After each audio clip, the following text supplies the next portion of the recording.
Assalamualaikum warahmatullahi wabarakatuh. Alhamdulillahirabbil alamin wal aqibatu lil muttaqin wala udwana illa 'alal zalimin. Asyhadu an la ilaha illallah wahdahu la syarikalah. Iyyahu na'budu wa iyyahu nasta'in wa asyhadu anna Muhammadan 'abduhu wa rasuluh. Arsalahullahu rahmatan lil alamin.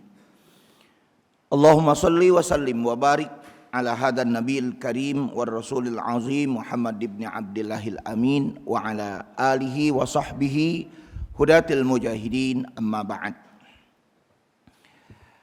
Hadirin hadirat jamaah salat subuh Masjid Al-Muhajirin rahimakumullah.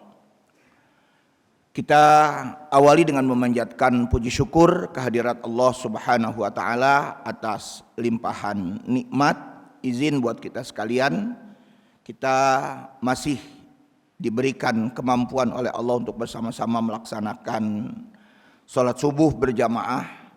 Mudah-mudahan seluruh rangkaian ibadah kita pada hari ini diridhoi oleh Allah Subhanahu wa taala. Salawat dan salam semoga terlimpah untuk Rasul kita yang terakhir, Nabi kita Muhammad sallallahu alaihi wasallam. Dan mudah-mudahan pula terlimpah untuk keluarga Rasulullah, para sahabat, tabi'in, tabi'ut tabi'in, insyaallah termasuk kita sekalian hingga akhir zaman.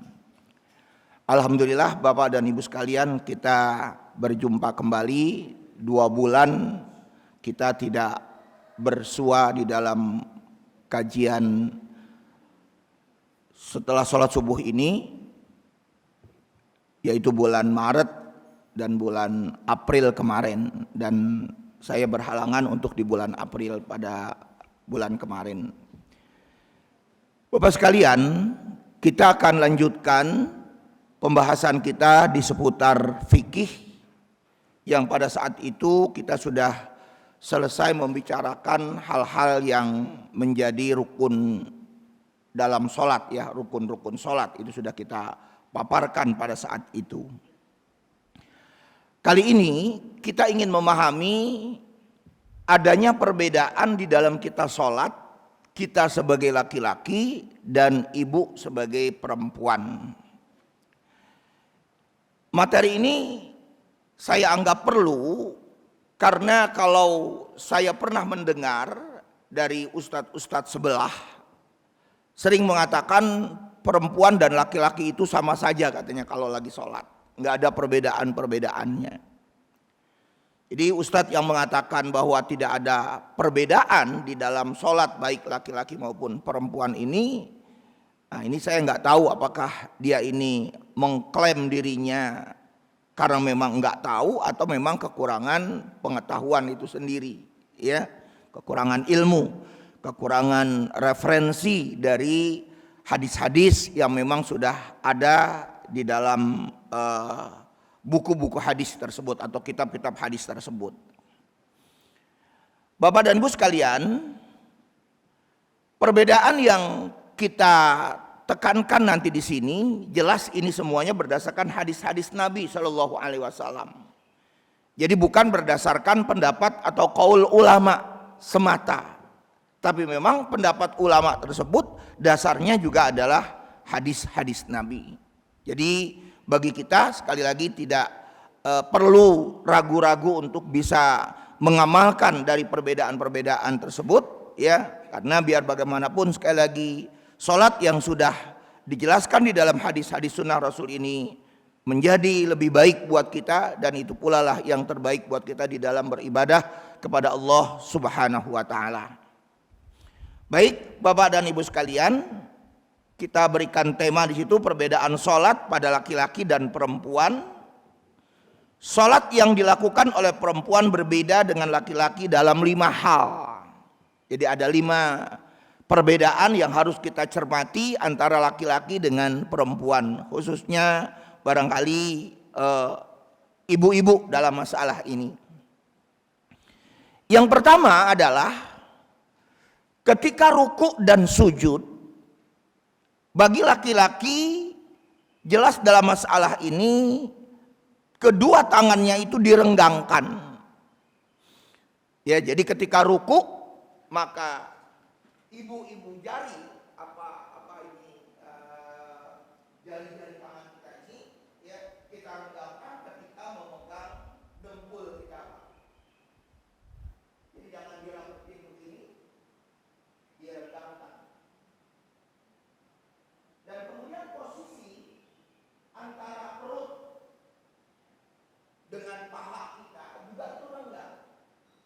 Jadi jangan terlalu membungkuk kayak begini Pak, sehingga perut dengan paha ini jaraknya lebih dekat ini agak diangkat posisi badan kita itu sendiri. Ya. Nah, jadi ini sekali lagi tangan dari jari-jari kita renggangkan ketika kita memegang dengkul kita ini. Kemudian perut dan paha diambil jarak yang agak jauh, jangan terlalu dekat dalam masalah ini. Nah, ini menjadi suatu ketentuan dari apa yang kita dapatkan ketentuannya berdasarkan hadis dari Nabi Shallallahu Alaihi Wasallam, di mana hadis tersebut nanti bisa dicek. Saya hanya terlalu panjang nanti kalau dicantumkan hadis-hadisnya di sini. Yaitu terdapat di dalam kitab Sahih Al-Bukhari pada nomor 383. Kemudian tercantum pula di dalam kitab Sahih Muslim pada nomor 495. Dan hadis tersebut berasal dari Abdullah bin Malik bin Buhairah. Ia menyatakan bahwa apabila Nabi SAW sholat, beliau merenggangkan kedua tangannya dari pinggang sehingga kelihatan warna putih ketiak beliau. Jadi saking renggangnya ketiak Rasulullah itu nampak kalau kita lihat dari sebelah kanan atau sebelah kiri. Kalau kita memandang bagaimana Rasulullah mempraktekkan sholat pada saat itu. Nah, jadi jangan dirapatkan sekali lagi ketiak kita dan kita renggangkan apa yang saya sudah katakan tadi, baik itu jari-jari kita maupun juga ketiak kita agar kita renggangkan. Nah, ibu sekalian dan bapak, kemudian yang kedua yang saya sudah sampaikan juga tadi, yaitu yang B-nya, laki-laki mengangkat perut menjauh dari kedua paha pada saat ruku dan sujud. Tadi saya sudah sampaikan, perutnya juga renggang dengan paha kita itu sendiri. Ya, jangan kita terlalu membungkuk, karena membungkuk berarti otomatis perut kita itu mendekat jaraknya ke paha kita.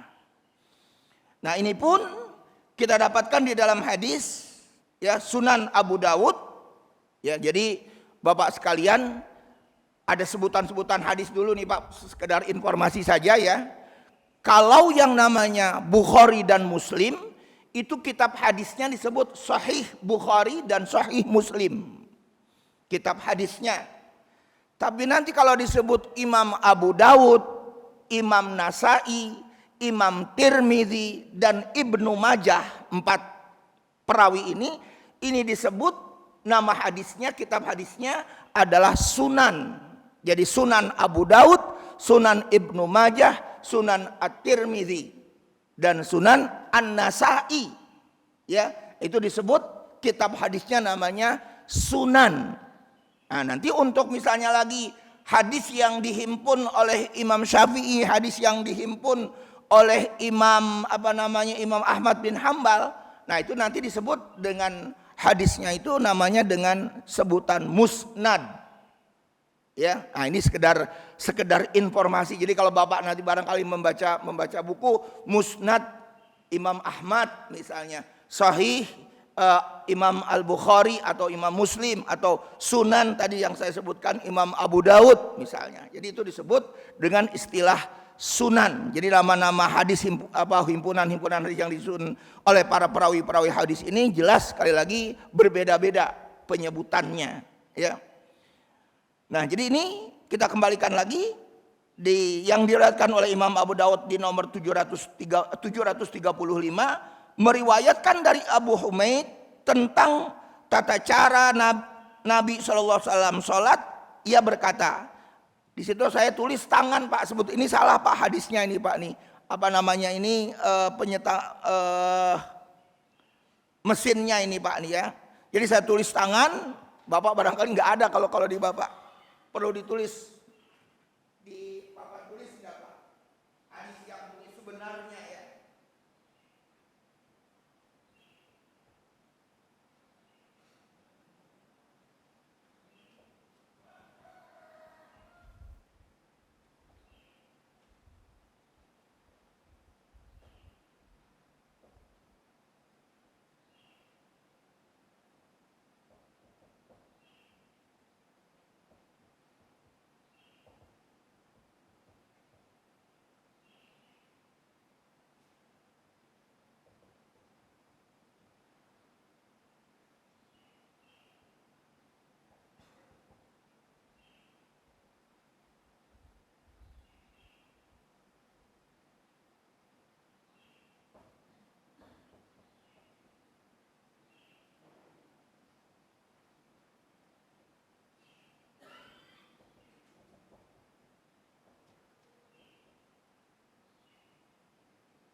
Ini hadis yang pertama bunyinya ini Pak.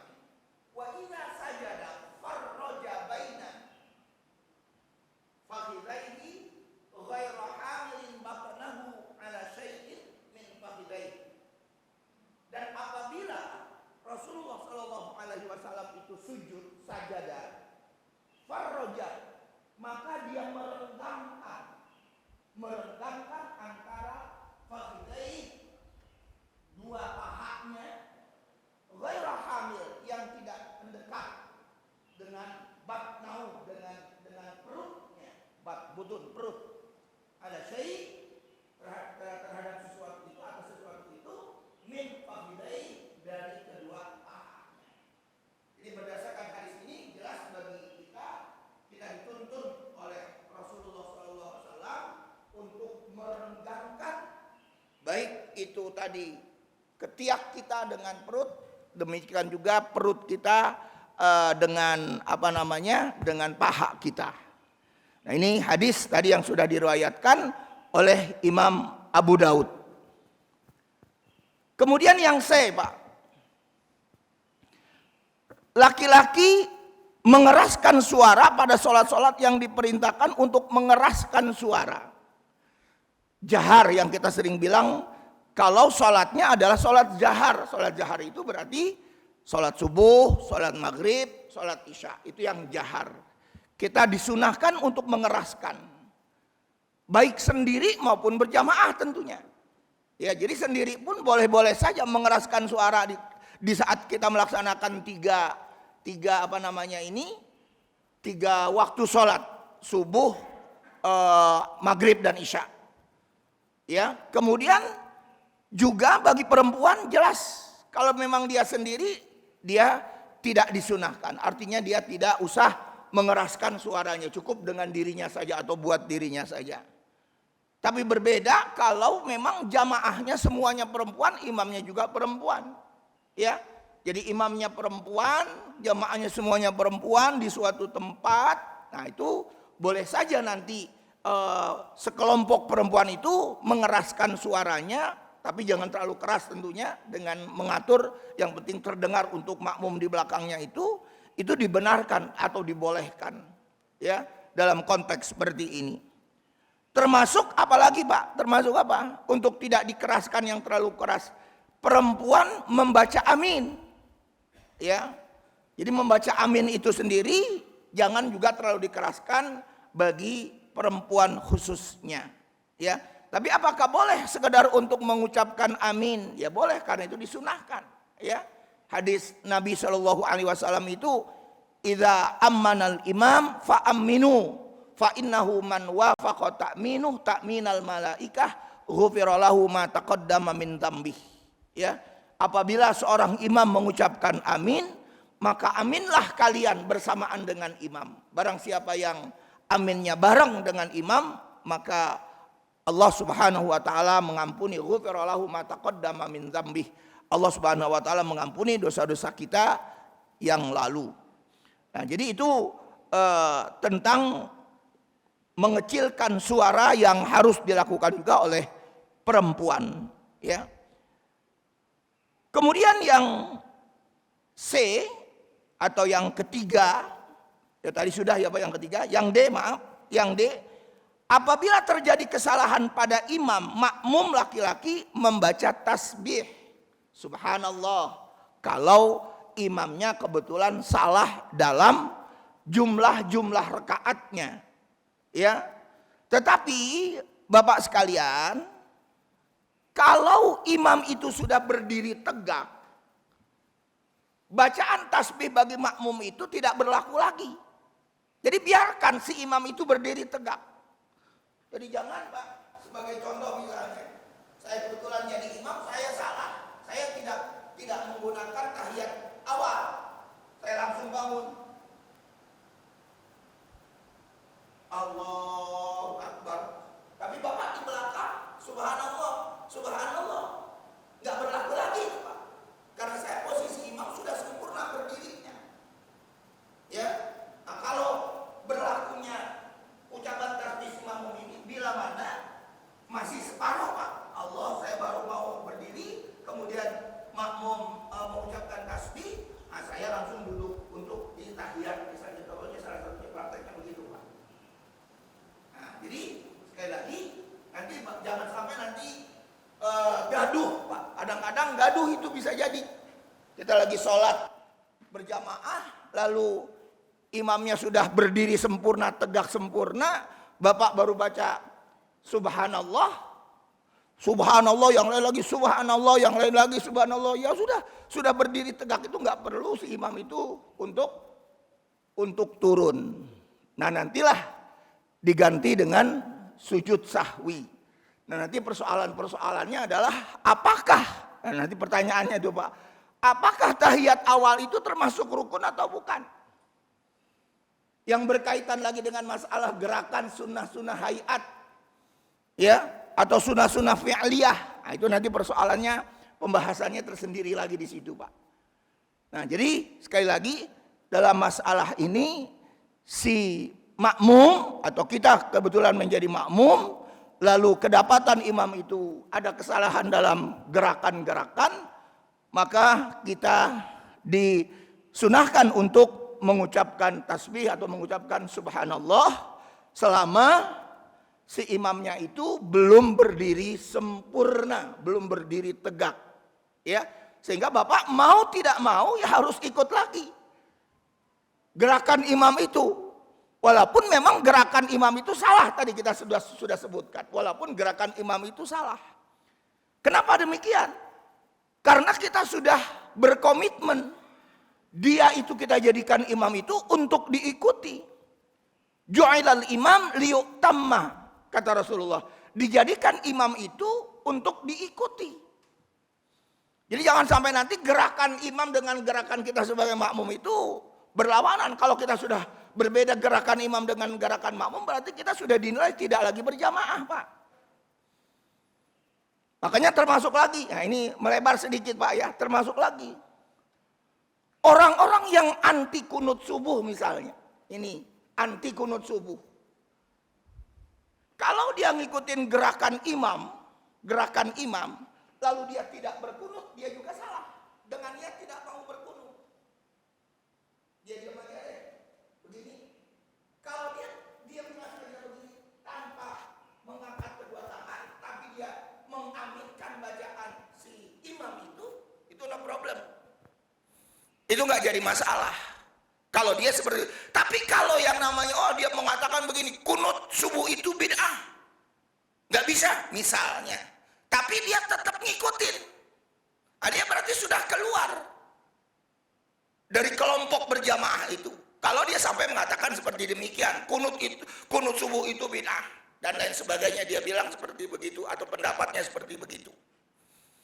Nah, jadi sekali lagi, imam itu dijadikan oleh kita untuk diikuti oleh kita sebagai makmum. Jangan berlawanan dengan apa yang dilakukan oleh imam. Kita sebagai makmum seperti itu. Nah, jadi poin D sekali lagi, bila mana kita menemukan gerakan-gerakan imam yang salah atau keliru, maka kita sebagai makmum laki-laki mengucapkan tasbih, yaitu mengucapkan subhanallah. Hadisnya, ini juga ada hadisnya nih Pak sebetulnya.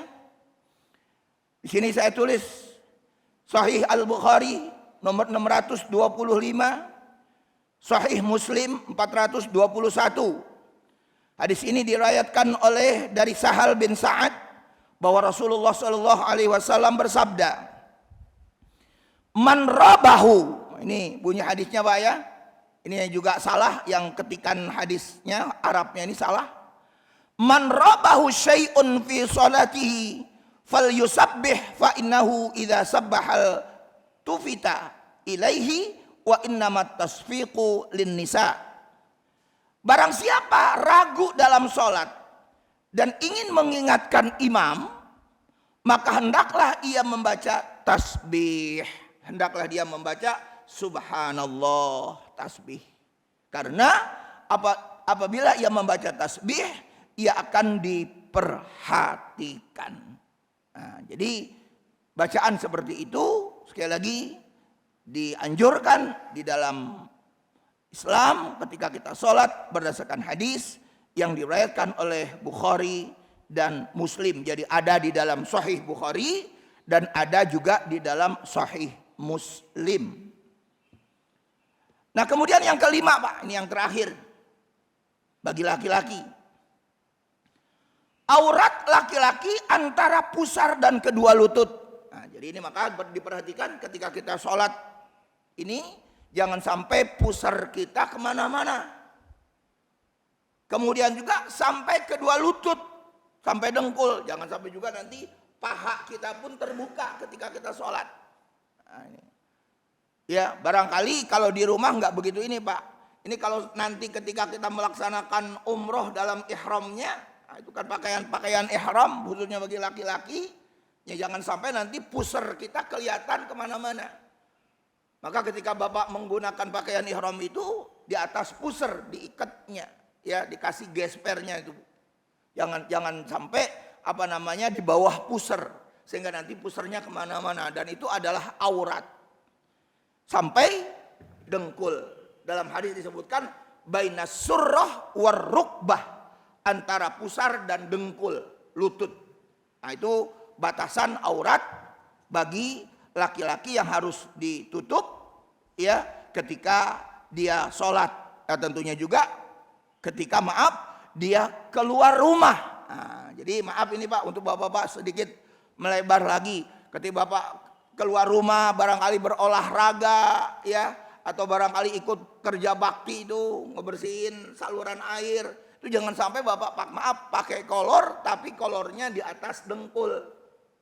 Ya, jadi diusahakan melewati dengkul ya, sampai betis lah kira-kira kurang lebihnya seperti itu. Kalau kita ingin pakai celana yang pendeknya seperti itu. Jadi batasannya demikian ya, pusat sampai dengkul itulah aurat bagi laki-laki. Nah, ini pun dinyatakan kembali di dalam hadis dalam Sahih Bukhari di nomor 346. Meriwayatkan hadis ini dari Jabir bahwa ia sholat dengan mengenakan satu lembar pakaian. Lalu berkata, aku melihat Rasulullah Shallallahu Alaihi Wasallam sholat dengan mengenakan satu lembar pakaian. Dalam redaksi lain di nomor 345-nya, Jabir sholat dengan mengenakan sarung yang telah ia ikatkan di atas tengkuknya. Jadi ada sarung Pak, ya, lalu dia agak ikat gitu ke tengkuknya. Bagi sini diikat ke sini. Nah, yang penting ininya ketutup sampai itu dengkul. Ya. Jadi boleh jadi ini ketika praktek-praktek praktek dalam ihram boleh jadi seperti itu. Ya. Nah, jadi lima poin ini sekali lagi ini harus diperhatikan bagi laki-laki. Kemudian untuk perempuan, Pak, untuk ibu-ibu nih. Sementara sholat perempuan disertai dengan hal-hal berikut, ini bagi perempuan khususnya. Poin A, perempuan merapatkan satu anggota tubuh pada tubuh yang lain saat ruku dan sujud. Nah, di sini yang saya bilang tadi, Pak. Berbeda praktek sujud maupun ruku bagi perempuan dan laki-laki itu nggak sama. Nah, sementara saya bilang tadi ada ustadz yang kurang ilmunya, oh laki perempuan sama saja sholatnya, nggak benar. Ada hadis kok yang menjelaskan untuk membedakan mana perempuan mana laki-laki ketika sujud dan ketika ruku. Ya, nah, apa dasarnya, Pak? Dasarnya adalah di sini disebutkan, ya, berdasarkan hadis yang diriwayatkan oleh Imam Al-Baihaqi di jilid kedua, halaman 223, 2 garis miring itu 2 tuh maksudnya jilid kedua ya Pak. Di halaman 223 meriwayatkan bahwa Rasulullah SAW melewati 2 orang wanita yang sedang sholat.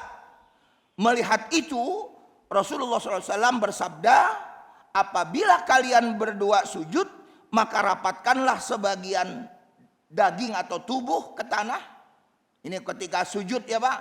Karena sesungguhnya wanita berbeda dalam masalah ini dengan laki-laki. Nah, jadi jangan disamakan laki dengan perempuan ketika sujudnya. Jadi sujud bagi perempuan itu agak rapat Pak, perutnya. Ibu agak rapat ke lantai. Beda laki-laki, di mana laki-laki itu harus apa? Harus berendam. Ya, di mana ini ketek tadi Pak terbuka lebar begini. Ya. Kemudian bagi perempuan apa namanya itu sikutnya agak merapetin Pak begini bagi perempuan. Agak rapet, kemudian perutnya agak diketin. Nah, jadi seperti itu. Praktek antara laki-laki dan perempuan berbeda. Jadi tidak sama. Ya, dalam masalah ini. Nah, persoalan lain ini Pak, ini persoalan lainnya barangkali dalam masalah ketika sujud ini tangan duluan apa dengkul duluan sih? Barangkali Bapak juga bingung. Oh, ada yang dengkul duluan, ada yang tangan duluan. Allahu Akbar. Baru dengkul. Kemudian baru kepala. Tapi ada lagi, Allahu Akbar, dengkul duluan, baru tangan, kemudian kepala. Dua-duanya ada hadis.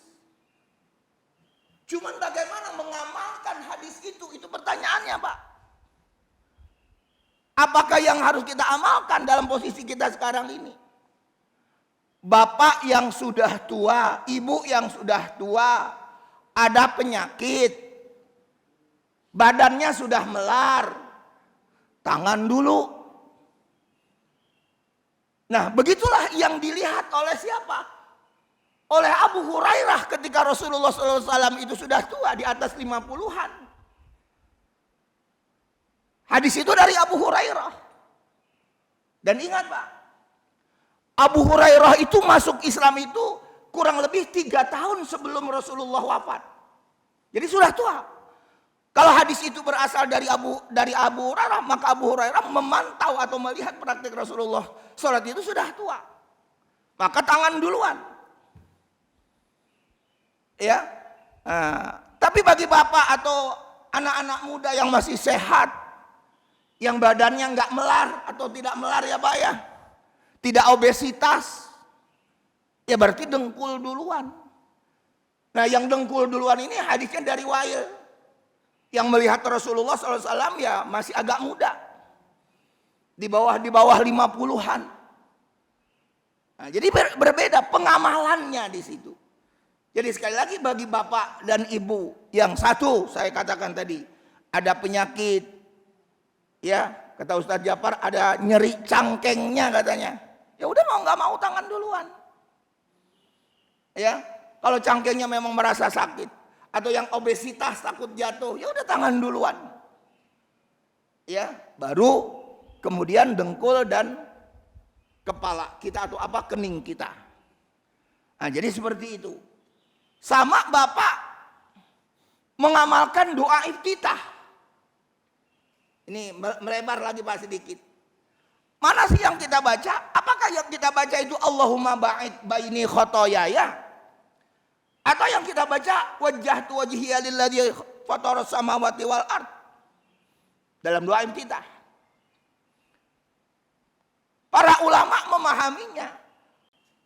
Kalau di siang hari sampai maghrib, itu kurang lebih sampai maghrib, bacalah doa iftitahnya itu dari zuhur sampai maghrib itu adalah Allahumma ba'id. Kenapa dibaca Allahumma ba'id? Karena isi dari doa Allahumma ba'id baini khotoyaya itu minta ampun Pak, supaya dosa-dosa kita itu dihapuskan, dijauhkan. Allahumma ba'id baini khotoyaya kama ba'adta bainal masyriqi wal maghrib. Ya Allah, jauhkan, Allahumma ba'id baini, antaraku, wa baina khotoyaya, dan antara kesalahan-kesalahanku itu engkau jauhkan sebagaimana engkau jauhkan antara timur dan barat, bainal masyriqi wal maghrib. Jadi permohonan ampunan. Tapi kalau Bapak baca wajjahtu wajhiya lillazi fataras samawat, itu intinya apa Pak? Intinya penyerahan diri secara total kepada Allah. Wajjahtu wajhiya, aku hadapkan diriku lillazi fataras samawat, kepada pencipta langit dan bumi. Penyerahan total. Dan itu enaknya dibaca malam hari. Cara mengamalkannya saya katakan tadi. Tapi kalau Bapak mau baca, saya juga baca, mau siang mau malam Allahumma ba'id saja, silahkan. Saya mau baca siang malam juga membaca wajjahtu wajhiya lillazi fataras samawati, ya juga silahkan. Karena dua-duanya itu adalah tadi kita sudah sebutkan. Ya. Jadi persoalan-persoalan ini yang kadang-kadang memang saya sering bilang ya menumbuhkan konflik, menumbuhkan perbedaan. Kenapa hal itu berbeda? Karena banyaknya hadis, Pak. Hadisnya banyak. Ketika Rasulullah ada di mana, dia berbeda. Ketika Rasulullah ada di mana, dia juga baca berbeda. Beda-beda. Ya, jadi dari situlah akhirnya timbul perbedaan-perbedaan. Ya, apalagi dipantau kemudian didengar oleh sahabat Nabi dalam masalah ini. Nah, jadi bagi kita sekali lagi kaitannya dengan apa namanya perbedaan-perbedaan itu memang kalau memang ada dasar-dasarnya ya silahkan diamalkan untuk perbedaan. Jangan nanti disamain perempuan dan laki-laki di dalam praktek-praktek sholat, nggak bisa juga dibenarkan. Nah itu yang poin A ya Pak ya untuk perempuan. Yang kedua atau yang B, perempuan merendahkan suaranya di hadapan laki-laki asing untuk menghindari fitnah. Nah, jadi perempuan itu rendah suaranya. Nah kalau dikatakan apakah suara perempuan itu aurat? Sebetulnya kalau dikatakan seperti demikian juga suara perempuan itu tidak termasuk aurat Pak. Ada sebagian ulama memang mengatakan suara perempuan itu aurat. Nah kenapa kita katakan suara perempuan itu tidak termasuk aurat? Karena banyaklah perempuan-perempuan pada saat itu langsung bertanya kepada Rasulullah. Jadi karena Rasulullah SAW pada saat itu didatangi oleh beberapa perempuan yang ingin menanyakan soal kepribadian perempuan pada saat itu, dan Rasulullah langsung bertemu. Nah, jadi tidak dinilai bahwa suara perempuan itu adalah aurat. Kalau memang itu aurat ya Rasulullah harus jauh-jauh banget barangkali ya Pak. Dan itu kan nggak mungkin. Belum ada sound system ya Pak ya. Nah, jadi seperti itu untuk direndahkannya. Termasuk apa Pak? Termasuk apa? Termasuk ibu membaca amin. Nah, jadi bacaan-bacaan amin yang ingin kita barengi dengan bacaan imam itu ketika sholat jahar ya suara ibu-ibu lebih direndahkan ya dari suara laki-laki. Kenapa? Nah, ini ada ayat Pak Al-Quran. Ayat Al-Quran surat Al-Ahzab surat 33 di ayat 32. Allah Subhanahu wa taala berfirman, "Fala takhda'na bil qawli fayatma'alladzi fi qalbihi maradun." Ini ayatnya nih Pak, di mana suara perempuan itu harus direndahkan. Maka janganlah kamu untuk melemah lembutkan suara kamu di sini. Kamunya kamu perempuan ya Pak ya. Bukan laki-laki, takhda'na ya. Domirnya domir perempuan. Untuk perempuan dalam berbicara sehingga bangkit nafsu orang yang ada penyakit dalam hatinya. Inilah kalau suara perempuan apa Pak? Meliuk-liuk. Ya, jadi suara perempuan yang meliuk-liuk ketika bernyanyi ya. Nah, itu membangkitkan gairah birahinya itu bagi laki-laki dalam masalah ini jelas mengundang dosa. Kalau sampai terjadi seperti itu, maka direndahkan suara perempuan itu.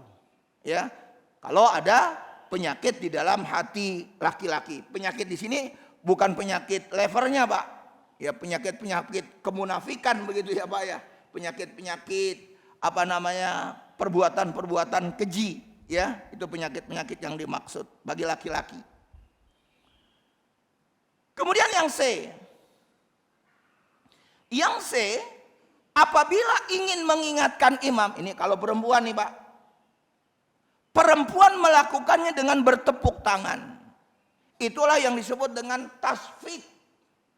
Jadi tadi kalau bagi laki-laki mengingatkannya dengan tasbih, kalau perempuan mengingatkannya dengan tasfik, sebagaimana hadis Nabi yang ada di poin D yang membicarakan tentang laki-laki Pak, di lembar pertama. Nah, di situ disebut pada maaf hadisnya salah tadi, tapi ada sedikit di situ yang lebih tepatnya di awalnya itu Pak, lin nisa atau wa innama tasfiqu lin nisa. Yang namanya tasfik itu atau bertepuk tangan itu lin nisa untuk perempuan. Tapi bertepuk tangannya bukan begini ibu-ibu, bukan begitu. Cukup ya di dalam mukena ibu yang ibu sudah tutup dengan mukena itu, ibu ketuk begitu. Bagi imam yang sadar dia pasti akan tahu bahwa itu adalah salah atau kekeliruan itu tadi. Ya, tapi ibu jangan terus-terusan. Imamnya udah berdiri kayak tadi saya bilang, terus-terusan aja ibu tepuk-tepuk tangan ibu. Ya, padahal imam sudah berdiri sempurna, berdiri tegak. Nah, udah berhenti. Nah, jadi seperti itulah apa namanya bagi perempuan berbeda dengan laki-laki cara menegur kesalahan imam di poin C. Kemudian poin D Pak, poin yang terakhir, seluruh anggota tubuh wanita adalah aurat kecuali wajah dan kedua telapak tangan, kecuali budak wanita. Ia seperti laki-laki. Allah Subhanahu wa taala berfirman. Tapi kalau disinggung budak wanita di sini konteksnya kalau kita sekarang ini sudah ada penghapusan budak ya Pak ya. Jadi nggak berlaku lagi. Yang jelas sekali lagi semua aurat perempuan itu adalah haram kecuali yang memang nampak. Apa kecuali yang memang nampak? Muka dan telapak tangan. Nah, bagi ibu yang namanya muka itu jelas mulai dari tumbuhnya rambut di atas kening ibu, batasannya ya sampai di bawah dagu. Ini batasan muka. Sampai di bawah dagu ibu, atas bawahnya, kemudian di samping kanan dan kirinya mulai dari tumbuhnya ini apa adanya telinga, kuping kita, daun telinga kita ini sebelah kanan sampai ke sebelah kiri. Jadi itu semua batasan muka ibu sekalian. Ya, jadi boleh-boleh saja seorang ibu memakai mukenanya itu di sini. Jadi jangan di sini. Nah, di sini nanti kan bisa juga mengganggu bacaan-bacaan ibu sendiri. Jadi di bawah apa ini? Di bawah dagu. Nah, bagi perempuan sekali lagi ketika ibu pakai mukena. Dan juga tentunya juga lagi ini sedikit melebar lagi, bagi kita baik bapak maupun ibu, kening itu jangan ditutup. Jangan ditutup ibu dengan mukena ibu, bapak dengan pici kopiah. Jangan terlalu ditutup, jangan diginiin Pak, dideketin ke alis. Karena biar bagaimanapun yang namanya anggota sujud itu 7. Ya. Ini yang harus kita perhatikan. Umirtu an asjuda bisab'ati a'zumin. Aku diperintahkan untuk bersujud itu dengan 7 anggota tulang. 1 alal jabhah. Jabhah itu kening. Nah, dalam satu riwayat diiringi lagi sampai ke hidung, Pak. Ya, diiringi lagi sampai ke hidung.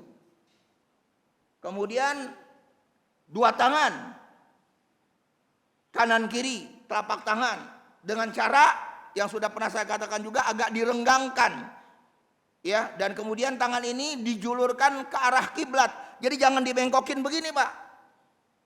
Jangan diginiin tuh kedua tangan, lurus, arahkan ke kiblat. Tapi jangan dirapetin atau juga jangan terlalu berlebihan. Ya. Kemudian yang keempat, yang kelima, dengkul kanan dan kiri. Dan yang keenam dan yang ketujuh yaitu ujung-ujung jari kanan dengan ujung-ujung jari sebelah kiri.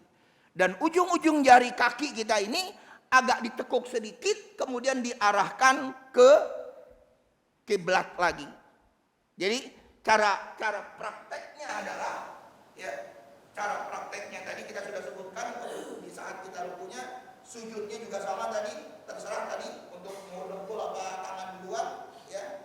Nah begini, kemudian ini kening langsung ke lantai sampai agak ketekan di hidung, ya. Walaupun hidung bapak barangkali agak pesek sedikit Pak, tekenin aja. Nah. Dan sebaiknya Pak, maaf, sebaiknya saya katakan, kaki kita ini, tumit ini agak rapetin nih Pak. Nah, ini agak jangan juga begini Pak, jangan. Agak rapet. Ya, kemudian ketika duduknya juga sama seperti begini. Ini yang kita sebut dengan duduk iftirosh. Ya, duduk iftirosh seperti ini ada tiga jenis duduk. Satu duduk iftirosh yang seperti ini namanya. Kedua duduk tawaruk yang seperti ini.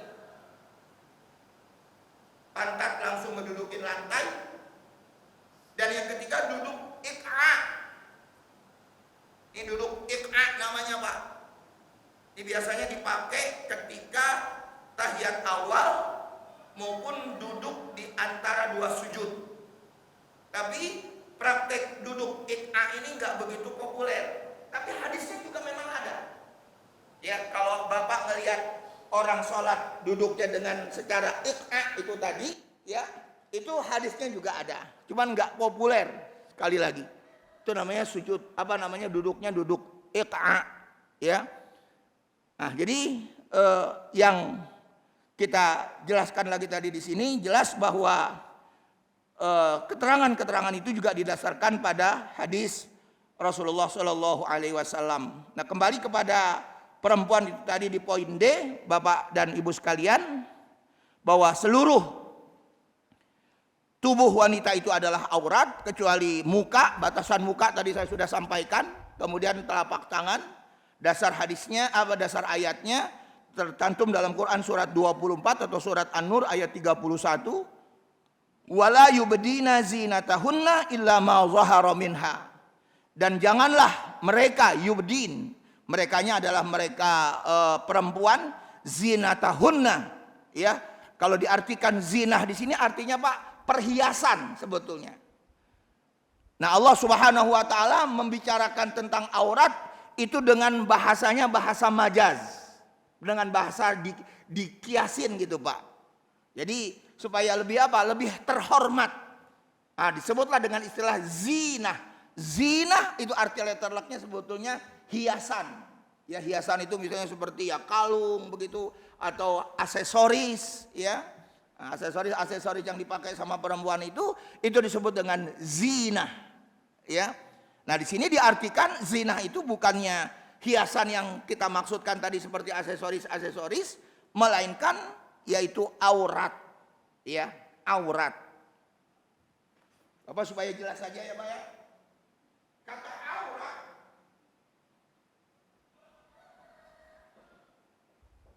apa artinya sebetulnya secara letterlock Pak? Kita sering bilang aurat. Arti letterlock dari aurat itu sendiri artinya adalah yang tercemar. Jadi orang yang membuka aurat itu akan mencemarkan nama baiknya, mencemarkan dirinya. Makanya dilarang kita membuka-buka aurat. Bagi ibu, bagi bapak juga sama. Jadi bagi orang yang suka membuka-buka aurat maka akan mencemarkan nama baik. Nah, jadi arti letterlock dari kata aurah atau aurat kita sering bilangnya begitu. Maka itu diartikan yang mencemarkan. Maka kita di dalam Islam itu untuk ditutup. Nah, jadi bagi perempuan sekali lagi jelas bagi kita untuk bisa memahaminya dengan sebaik-baiknya. Ada perbedaan dari laki-laki dan perempuan. Dan kemudian ditutup dengan pendapat yang masyhur menurut jumhur ulama. Jumhur itu artinya Pak mayoritas.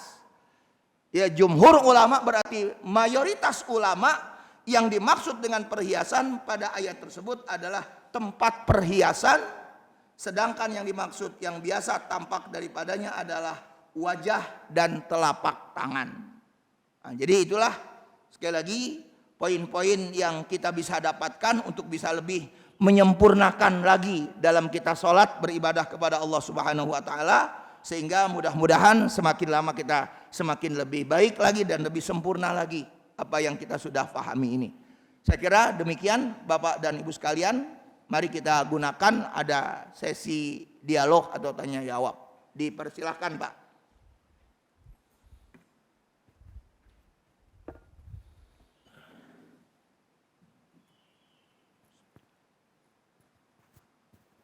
Assalamualaikum warahmatullahi wabarakatuh. Waalaikumsalam. Yang kami hormati, ada beberapa pertanyaan. Di antaranya adalah mengenai sujud sahwi tadi. Saya pernah membaca hadis sahih, cuman lafadznya saya tidak hafal.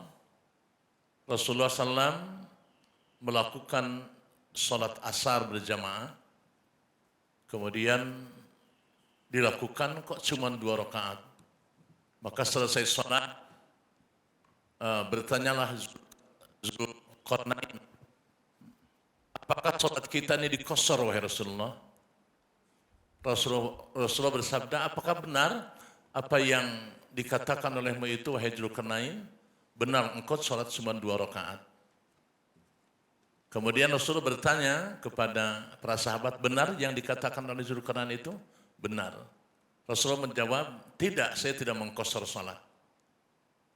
Nah, setelah itu Rasulullah mengajak untuk menyempurnakan salat asar tersebut. Kemudian Rasulullah melakukan sujud sahwi.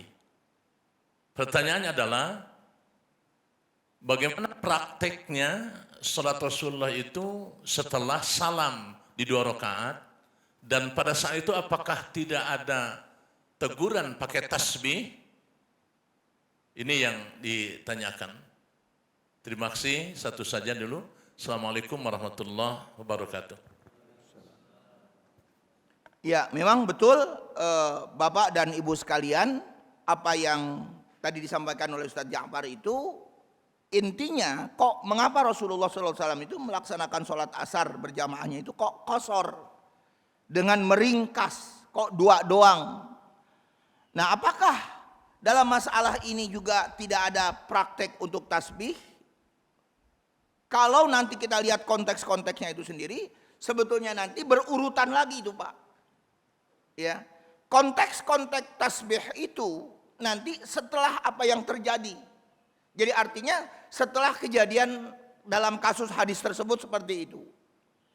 Karena konteks tasbih itu berkaitan lagi dengan salah satu surat di surat An-Nasr. Idza jaa nasrullah wal fath pada menjelang akhir ayat fasabbih. Nah, jadi ada kata-kata tasbih, barulah ada praktek yang namanya kita membaca tasbih. Jadi apa yang dilakukan pada saat itu belum terdapat kalimat tasbih untuk menegur Rasulullah pada saat itu. Itu belum terjadi, belum ada. Karena ketika kita memang melihat teks hadis itu seperti itu. Nggak ada prakteknya bahwa sahabat Nabi yang menjadi makmum pada saat itu menegur Rasulullah dengan membaca tasbih. Itu nggak ada. Praktek itu nanti di dalam hadis-hadis yang lain. Jadi secara berurutan memang demikian. Ya. Nah, kita lihat lagi Pak begini Pak. Praktek sholat yang ada di masa periode Mekah dengan praktek sholat yang ada pada masa periode Madinah itu juga akan berbeda. Praktek sholat saya katakannya, ya. Praktek sholat yang ada pada periode Mekah itu belum ada yang namanya kewajiban-kewajiban secara khusus.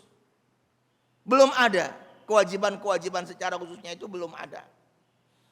Barulah nanti ketika Rasulullah sampai di Madinah, maka ayat-ayat yang berkaitan dengan perintah sholat itu diturunkan sekaligus Rasulullah menyampaikan apa? Praktek-prakteknya itu, caranya itu dengan lebih sempurna lagi. Jadi berurutan, berjenjang, boleh kita katakan berjenjang. Nah, termasuk tadi belum ada untuk bisa menyuruh praktek tersebut. Nah, kemudian akhirnya mengapa Rasulullah SAW menambahkan kembali 2 rakaat? Karena memang terjadi kekurangan. Dan inilah sekaligus menjadi contoh buat kita Pak. Kalau kita kurang dari jumlah rakaatnya, maka berarti yang kurang itulah yang harus kita tambah. Salat asar seharusnya 4 rakaat kok menjadi 2. Ada yang negur imam. Apa makmumnya yang menegur? Nah, setelah salam langsung dia tambah lagi menjadi 2. Kalau kenyataannya demikian. Nah, nanti sebelum salam selesai fil alamina innaka hamidum majid, maka dia membaca yang disebut dengan praktek sujud sahwi. Sujud yang dikarenakan lupa, sujud yang dikarenakan kita sedikit agak lalai di situ. Nah, maka kita praktekkan sujud sahwi dengan praktek 2 kali. Jadi sebelum fil alamina innaka hamidum majid, Allahu Akbar kita sujud. Nah, nanti yang menjadi pertanyaannya ini, apakah bacaan subhana la yanam wa la yashu itu adalah merupakan bacaan untuk praktek sujud sahwi? Walaupun ini memang dilakukan oleh para ulama. Ya. Barangkali kalau Bapak yang mau membaca apa Pak? Allahu Akbar ketika sujud dalam arti sujud yang biasa, kok nggak sama? Memang sekali lagi praktek ini adalah praktek yang dilakukan oleh para generasi sahabat dan tabi'in. Membaca subhana la yanam wa la yashu itu. Ya. Nah, kemudian duduk membaca doa tadi, duduk di antara dua sujud dalam duduk itu, kemudian baru kita sujud lagi yang kedua, membaca lagi kalau Bapak baca subhana la yanam wa la yashu itu tadi, kemudian bangun Allahu Akbar, barulah kita salam ke kanan dan ke kiri. Nah, itu praktek dari sujud sahwi dalam praktek seperti ini. Jadi kalau tadi ditanyakan, mengapa belum ada tasbih? Karena tadi berjenjang Pak. Maka ketika kita mempraktekkan hadis A dengan hadis B, seperti yang saya bilang tadi itu Pak ya, dengkul duluan apa tangan duluan sih? Itu kan berjenjang sebetulnya Pak. Dengkul duluan ketika Nabi masih agak mudaan, ya, di bawah 50-an. Tangan duluan ketika Nabi sudah tua, sudah agak mekar badannya. Nah, itu kan berbeda dalam konteks seperti ini. Maka disinilah diperlukan apa Pak? Saya perluas ya Pak, saya perlebar. Diperlukan apa Pak? kapabilitas ketika kita melihat teks ayat maupun teks hadis. Apa itu kapabilitas, Pak? Memahami secara konteks.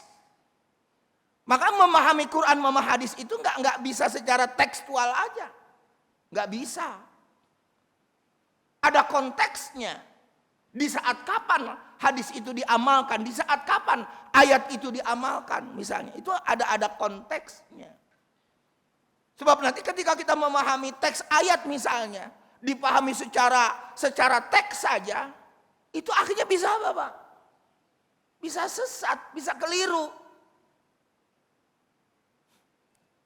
Contoh nih, Pak, ini contoh nih, ini berkaitan dengan, jadi kita perlebar sedikit.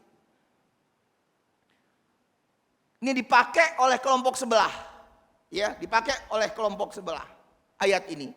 Surat Al-An'am, surat ke-6, di ayat 116, ayatnya 116 surat Al-An'am. Apa bunyinya? Wa in tuti' man aktsara fil ardi yudilluka an sabilillah. Ila akhiril ayat. Siapa yang mentaati kebanyakan orang di muka bumi ini, maka kalau kamu taati kebanyakan orang yang ada di muka bumi ini, yudilluka an sabilillah. Mereka akan menyesatkan kamu dari jalan Allah. Ini dipakai oleh kelompok sebelah. Disinilah dia menekankan soal masalah apa, Pak? Bid'ah. Ini larangan bid'ah. Kalau kita ngikutin nih orang-orang yang melaksanakan ibadah yang kayak begitu, mereka akan menyesatkan kita. Orang sebelah menjadikan ayat ini atau dalil ini untuk melegalisasi bahwa nggak boleh bid'ah. Bid'ah itu semuanya sesat. Tapi harus dipahami konteksnya, Pak. Apa konteksnya? Ayat ini konteksnya adalah konteks kepada orang-orang kafir jahiliyah. Bukan kepada orang muslim. Ya. Jadi konteks kafir jahiliyah jangan kamu ikuti itu. Kebanyakan orang-orang kafir jahiliyah pada saat itu. Kalau kamu ngikutin wahai Muhammad, kata Allah kepada Nabi sallallahu alaihi wasallam, yudilluka, mereka akan menyesatkan kamu. Tanya Nabi Muhammad sallallahu alaihi wasallam, an sabilillah, dari jalan Allah. Nah, jadi ini kalau ayat itu dipahami secara tekstual doang, akibatnya seperti itu. Nah, demikian juga hadis. Makanya tadi praktek hadis itu yang saya katakan tadi, contoh-contohnya lagi.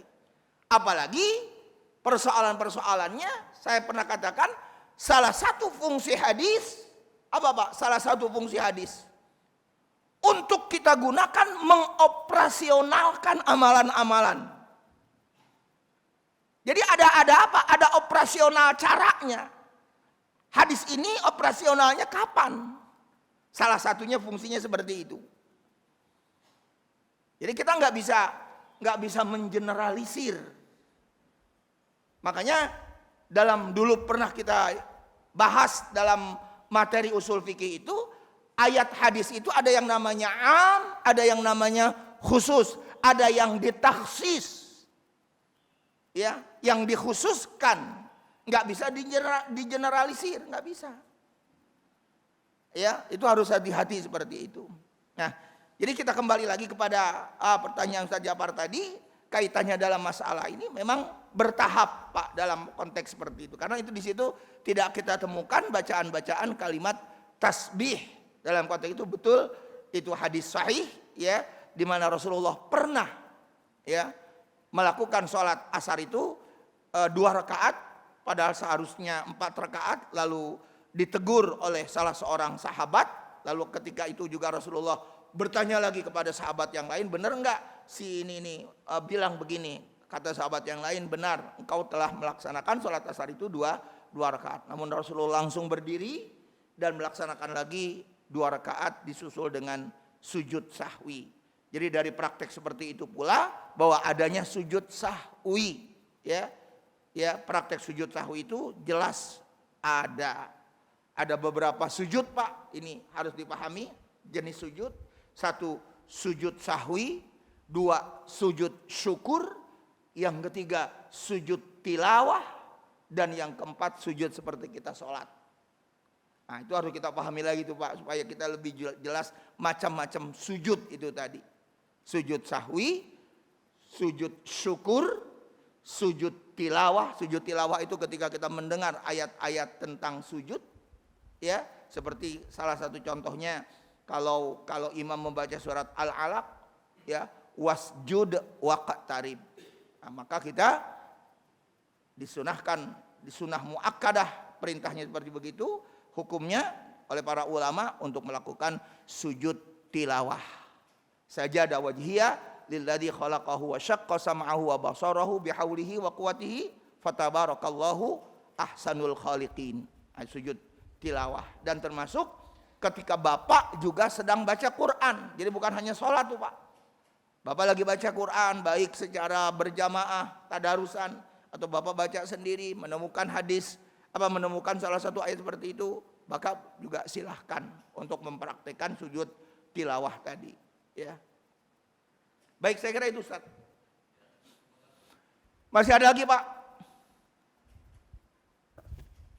Enggak ada. Assalamualaikum Ustaz. Waalaikumsalam Sedikit warahmatullahi. Ustaz. Tadi pada awal-awal tausiah Ustaz mengatakan bahwa ketika Rasulullah ruku apa sujud tadi itu sampai kelihatan ketiaknya. Iya. Yang ditanyakan begini Ustaz. Kalau sholat itu kan harus rapih pakaian. Lebih afdol, lebih yang bagus lah gitu. Nah itu pada waktu itu Rasulullah itu karena kelihatan ketiaknya itu pakaiannya pakaian yang seperti apa Ustaz? Ya. Assalamualaikum warahmatullahi wabarakatuh. Ya, boleh jadi Pak, tangannya nggak panjang kemejanya, baju gamisnya itu. Jadi tangan yang kadang-kadang kayak ada orang Afrika kan, pakaian khas gamis dia itu segini nih, sesepir. Jadi kalau dia sujud ya barangkali ya kelihatan, terus ininya istilahnya apa Pak, gombrang gede. Boleh jadi seperti begitu. Kan yang intinya kita sudah sebutkan tadi, auratnya tertutup. Ketiak ini kan bukan aurat. Jadi seperti itu. Sama seperti apa Pak? Dalam hadis lagi ketika Rasulullah berdoa dalam doa sholat istisqa. Nah, ketiaknya kelihatan. Boleh jadi pada saat itu baju tangannya juga turun, ya. Begitu sampai ketiaknya kelihatan dari sana misalnya, itu bisa saja terjadi. Nah, jadi di sini intinya adalah yang penting auratnya tertutup. Tapi bukan berarti Rasulullah tidak mengindahkan seperti itu, ya. Harus rapi tetap dalam keadaan rapi. Kan pakaian-pakaian itu kan kadang-kadang ada yang longgar, ada yang sempit, ya Pak ya. Kalau Bapak pakaian-pakaian seperti pakaian gamis itu kan tentunya ya longgar-longgar, gede-gede. Nggak kayak pakaian kita kan. Bapak pakai kemeja-kemeja koko misalnya kan beda lagi nanti. Nggak mungkin Bapak yang gombrang-gombrang pakai kemeja koko. Nanti diketawain ya Pak ya. Punya Bapak boleh minjem kan gitu nanti. Ya saya kira itu Pak, jelas Pak. Ya Rasulullah juga tetap memperhatikan yang namanya kita sebut tadi etika-etika dalam sholat, dalam berpakaian. Jadi nggak mungkin dalam masalah ini Rasulullah mengabaikan. Cuman memang keterangannya memang seperti begitu, ya. Keterangannya seperti begitu, ketiaknya kelihatan, ya. Yang putih itu, nah disitulah praktek-praktek pada Rasulullah SAW. Ya saya kira itu Pak, ada lagi? Cukup Pak ya. Ya mudah-mudahan Allah Subhanahu wa taala tetap memberikan kemampuan kepada kita untuk bisa memahami ilmu-ilmu yang bersumber dari Al-Qur'an, bersumber dari hadis-hadis Rasulullah dan juga pendapat-pendapat dari para ulama-ulama kita. Dan semoga Allah tetap membimbing kita berada di dalam hidayahnya, di dalam kebenaran. Kita akhiri dengan subhanakallahumma wa bihamdika asyhadu an la ilaha illa anta astaghfiruka wa atubu ilaik. Assalamualaikum warahmatullahi wabarakatuh.